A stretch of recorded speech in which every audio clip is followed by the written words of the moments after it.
যার যা কিছু আছে যে যেভাবে পারেন প্রতিরোধ গড়ে তুলতে হবে এবং সকলকে সেইভাবেই নামতে হবে। জামাতে ইসলামী যখন পাকিস্তান আন্দোলন হয়, জামাতে ইসলামী পাকিস্তান আন্দোলনের বিরোধিতা করেছে। যখন বাংলাদেশের স্বাধীনতা সংগ্রাম এবং মুক্তিযুদ্ধ হয়, তার বিরোধিতা করেছে। আজকে তারাই ইউনূসের সবচেয়ে বড় দোষর। এবং এখন নির্বাচন দিয়েছে জামাতে ইসলামী, এখন ঘরে ঘরে যে তাদের মহিলাদেরও পাঠায় দেয়, আমাদের দেশের মহিলাদের কাছে বেহেশতের টিকিট বিক্রি করে। আর এরা নিজেরা বেহেশতে যাবে কিনা সেটারও তো ঠিকানা নাই। যারা লুটপাট, হাত কাটা, পা কাটা, রক কাটা, চোখ তোলা, নির্যাতন করে, নারীদের ধর্ষণ করে, তারা কি বেহেশতে যাবে? আজ পর্যন্ত কেউ গেছে? যারা এইভাবে জঙ্গি সন্ত্রাসী, কোন সন্ত্রাসী বেহেশতে গেছে? কেউ বেহেশতে যে কোনো খবর পাঠিয়েছে, মোবাইলে মেসেজ দিয়েছে, বা কাউকে জানিয়েছে যে তারা এখন বেহেশতে ফুরফুরে হাওয়া খাচ্ছে? একটাও বেহেশতে যাবে না, তারা সব দোজখের আগুনে জ্বলবে। এটা হলো বাস্তবতা। আজ আমি আমাদের মা বোন, আমাদের দেশের মানুষকে এটাই বলবো যে ওই বেহেশতের টিকিট বিক্রি করতে আসলে ওটাই জিজ্ঞেস করেন যে ভাই বেহেশতে গেল কি গেল না, জানবো কিভাবে, সেই পথটা আগে বাতলে দেন।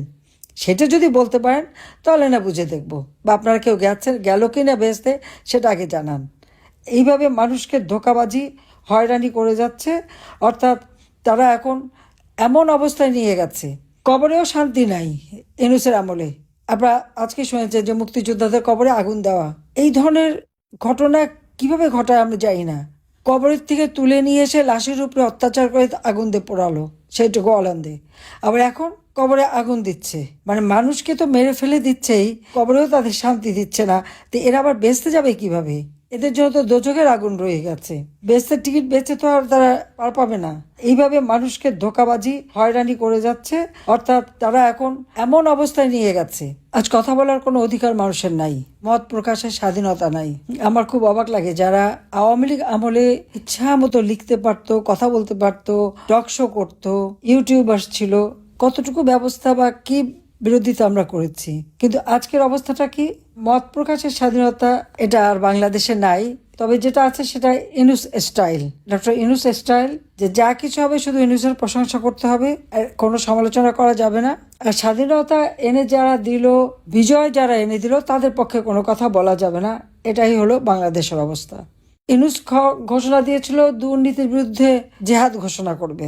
যিনি নিজে দুর্নীতিবাজ, 6,000 টাকা বেতনের এমডি পদের চাকরি নিয়ে যে হাজার হাজার কোটি টাকা বানিয়েছে, 48টা কোম্পানির মালিক সে, কিন্তু কোনো কোম্পানি লাভের মুখ দেখে না, ট্যাক্স ফাঁকি দেয়। 38টা কোম্পানির বিরুদ্ধে যখন ট্যাক্স ফাঁকি দেওয়ার মামলা করলো এনবিআর, এবং ইউনূসের বিরুদ্ধে ট্যাক্স ফাঁকির মামলা, মানি লন্ডারিং মামলা, দুর্নীতির মামলা, এই সব মামলায় বারবার রিট করে করে এভাবে ওভাবে করে সময় কালক্ষেপণ, আর ক্ষমতা আসার পরেই সব মামলা বাতিল হয়ে গেল, খারিজ। আর এদিকে আওয়ামী লীগের নেতাকর্মী, হাজার হাজার মামলা, কয়েক লক্ষ নেতাকর্মীর বিরুদ্ধে মামলা দিয়ে তাদেরকে হয়রানি করা হচ্ছে। এইভাবে চরমভাবে নির্যাতন চালিয়ে যাচ্ছে। তাদের নিষিদ্ধ করেছে আওয়ামী লীগকে, নির্বাচনও করতে দেবে না। কারণটা কি? কারণ আর কিছুই না, আমরা আমাদের কর্মের মধ্য দিয়ে জনগণের আস্থা বিশ্বাস অর্জন করেছি। আওয়ামী লীগ ক্ষমতায় থাকা মানেই হচ্ছে জনগণের জীবনের শান্তি, নিরাপত্তা ফিরে আসা, অর্থনৈতিক সচ্ছলতা পাওয়া, তাদের জীবনটা উন্নত হওয়া। সেখানেই এদের আপত্তি। দেশের মানুষ লাঞ্ছিত হবে, দেশের মানুষ দরিদ্র থাকবে, দেশের মানুষ শোষিত বঞ্চিত হবে, তবেই না ইউনূসের ব্যবসা বাণিজ্য ফুলে ফেঁপে উঠবে। এটাই তো বাস্তব কথা। কাজে তার অধীনে নির্বাচন কখনোই অবাধ, নিরপেক্ষ, স্বাধীন হতে পারে না। আর যেখানে অস্ত্রধারী সন্ত্রাসী, তাদের হাতে দেশের না ভোট নিরাপদ, না ভোটার নিরাপদ, কেউই নিরাপদ না, না দেশের মানুষ নিরাপদ। অন্ধ, প্রতিবন্ধী, খেটে খাওয়া মানুষ, আমার মনে হয় ভিক্ষুকরাও এদের কাছ থেকে রেহাই পায় না, তাদের কাছ থেকেও চাঁদা নেয়। তারা কী পারে সেটাই তারা খুঁজে নেয়। এই অবস্থার মধ্য দিয়ে দেশটা চলছে। আওয়ামী লীগ 2009 সাল থেকে 2024 সালের আগস্ট মাস পর্যন্ত ক্ষমতায় ছিল। প্রত্যেকটা গ্রামকে আমরা উন্নত করেছি। আমার গ্রাম আমার শহর, ঠিকই আমরা শহরে উন্নত করে দিয়েছি। যোগাযোগ ব্যবস্থা, মোবাইল ফোন, ডিজিটাল সিস্টেম, আমাদের তরুণ সমাজের জন্য কর্মসংস্থান ব্যাপকভাবে আমরা করেছি। দেশের মানুষের জীবনের নিরাপত্তা, শান্তি আমরা এনে দিয়েছি।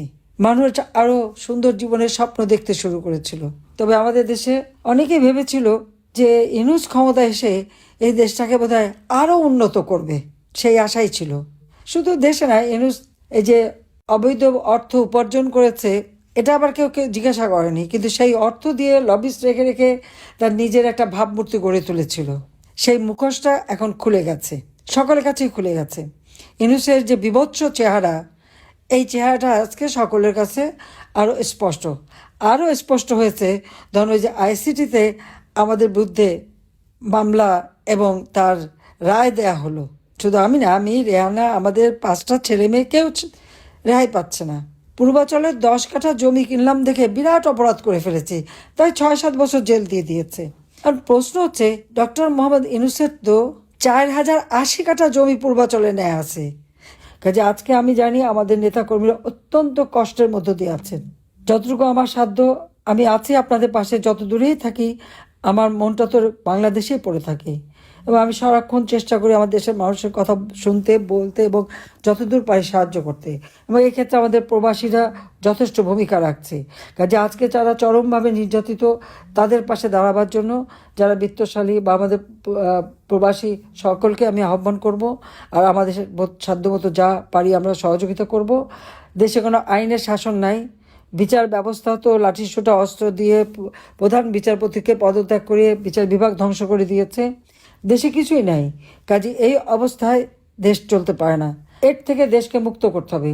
কাজে শত নির্যাতন সত্ত্বেও আজকে আমাদের তৃণমূল পর্যায়ে নেতাকর্মীদের যে মানসিক শক্তি আমি দেখি, এরপরেও তারা আমার কথা চিন্তা করে। মুক্তিযোদ্ধা জাদুঘর লুটপাট করে ভেঙে চুরে শেষ করা হলো। সারা বাংলাদেশে মুক্তিযুদ্ধের সমস্ত স্মৃতিগুলি একে একে ধ্বংস।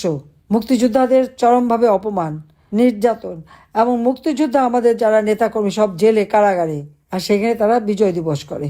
এটাই হচ্ছে সব থেকে বেশি, মানে বাংলা জাতির সাথে এর থেকে বড় মস্করা আর কি হতে পারে। যারা স্বাধীনতা এনে দেয়, বিজয় এনে দেয়, তারা অবাঞ্ছিত হয়ে গেছে, আর যারা বিরোধিতাকারী তারাই এখন হর্তাকর্তা বিধাতা। কাজে এই অবস্থা থেকে দেশকে মুক্ত করবার জন্য আমি জানি সবাই খুব কষ্টে আছেন। এই কষ্টের মধ্য দিয়েও আপনাদের ভিতরে যে সাহস, যে তেজ আমি দেখতে পাচ্ছি, যে প্রত্যয় দেখতে পাচ্ছি, সেটাই আমাদের শক্তি। এবং এই শক্তি নিয়ে যার যা কিছু আছে যে যেভাবে পারেন প্রতিরোধ গড়ে তুলতে হবে এবং সকলকে সেইভাবেই নামতে হবে। আমি জানি ঐক্যবদ্ধ যদি থাকতে পারেন, আপনি দেখেন একটা জায়গায় যদি সবাই ঐক্যবদ্ধ হয়ে দাঁড়ায় তাহলে কিন্তু ওরা কিছুই করতে পারবে না। কারণ এই সন্ত্রাসী জঙ্গিরা তো সংখ্যায় কম, কাজে এদেরকে আমাদের মোকাবেলা করতে হবে সকলকে ঐক্যবদ্ধ হয়ে। এবং সেই আহ্বানই আমি জানাচ্ছি, ইনশাআল্লাহ জনতার জয় হবে। এই অন্ধকার কেটে যাবে, নতুন সূর্য উদিত হবে, অন্ধকারের পূর্বাকাশে উঠবে আবার দিনমণি। সেই মুক্তিযুদ্ধের গান একটু স্মরণ করেন। সবাইকে ধন্যবাদ। জয় বাংলা, জয় বঙ্গবন্ধু, বাংলাদেশ চিরজীবী হোক। খোদা হাফেজ।